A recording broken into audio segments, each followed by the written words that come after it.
शिवसेना ठाकरे गटाचे उपनेते शरद कोळी, माजी मंत्री उत्तमप्रकाश खंदारे यांच्यासह अन्य आंदोलकांवर गुन्हा दाखल. प्रणिती शिंदे यांनी ठाकरे गटाचे उमेदवार अमर पाटील यांच्याऐवजी अपक्ष उमेदवाराला पाठिंबा दिला होता आणि त्यावरून ठाकरे गटाने आक्रमक भूमिका घेत प्रणिती शिंदे यांच्या प्रतिमेला जोडे मारत आंदोलन केलं होतं.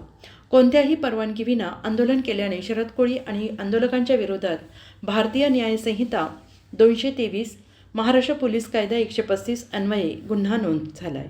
शरद कोळी यांना ताब्यात घेऊन पुढील कारवाई करण्यात येईल अशी माहिती सदर बाजार पोलीस ठाण्याचे वरिष्ठ पोलीस निरीक्षक अजित लकडे यांनी केली आहे.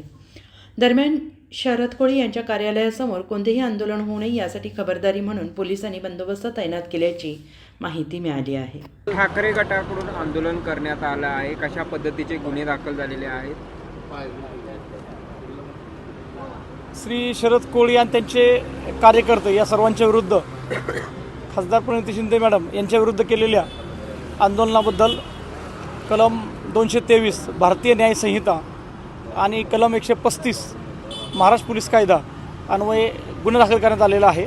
आणि त्याबद्दल माननीय सहाय्यक पोलीस आयुक्त विभाग 2 सर, माननीय DCP कबाडे सर आणि माननीय पोलीस आयुक्त राजकुमार सर यांच्या आदेशावरून तात्काळ त्यांना ताब्यात घेऊन प्रतिबंधात्मक कारवाई करण्याचे कठोर कारवाईचे आदेश वरिष्ठांनी दिलेले आहेत. काँग्रेस ही आक्रमक झाली आहे, त्यांच्या विरोधात आंदोलन करण्याच्या तयारीत आहे. पोलिसांचा मोठा बंदोबस्त शिवसेना सोलापुरातील शिवसेना भवन समोर लावला आहे.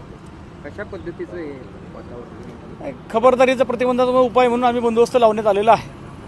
किती कार्यकर्त्यांच्या विरोधात काल गुन्हा दाखल झाला? ते शरद कोळी, श्री खंदारे आणि इतर कार्यकर्ते ज्यांनी आंदोलन केलं त्या सर्वांचे शोध घेऊन त्यांना ताब्यात घेऊन त्यांच्यावर कडक कारवाई करण्यात येत आहे.